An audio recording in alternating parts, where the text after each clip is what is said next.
আজ তো ধর্ষকের কোনো বিচার হচ্ছে না, ধর্ষণ হচ্ছে পাইকারি দরে, বিচার হচ্ছে না।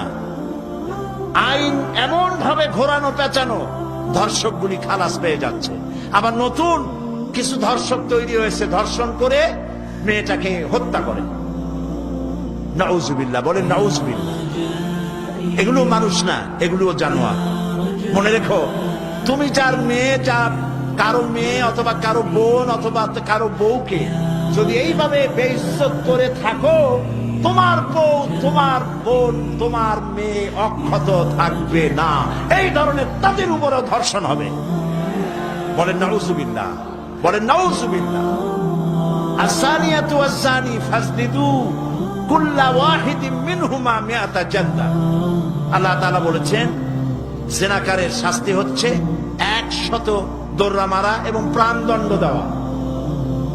জিনাকারের শাস্তি প্রাণদণ্ড দেওয়া। জিনা করেছে, প্রমাণিত হয়েছে, অবিবাহিতা যদি হয় দোররা মারো, আর যদি বিবাহিতা হয় পাথর মারিয়া উড়ায় দাও। অশ্লীলতার প্রচার প্রসার যত বেশি হবে, জিনা ব্যভিচার তত বেশি হবে, ঠিক কিনা?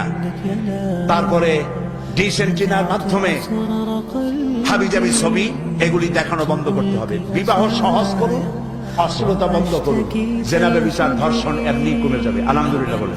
এই থেকে বাঁচতে পারে মানুষ কেবলমাত্র ধর্মীয় অনুশাসনের মাধ্যমে। জিনা নিজের স্ত্রী ছাড়া কোন মেয়ে লোক অথবা কোন পুরুষ, কোন মেয়ে লোক নিজের স্বামী ছাড়া আর কোন পুরুষ নিজের স্ত্রী ছাড়া যৌন সম্পর্ক স্থাপন করলেই এই রোগের সম্ভাবনা 100%। এটা আগে যত এইডসের সাইনবোর্ড ছিল সেগুলিতে লেখা ছিল ধর্মীয় অনুশাসন মানলেই এইডস বন্ধ হয়।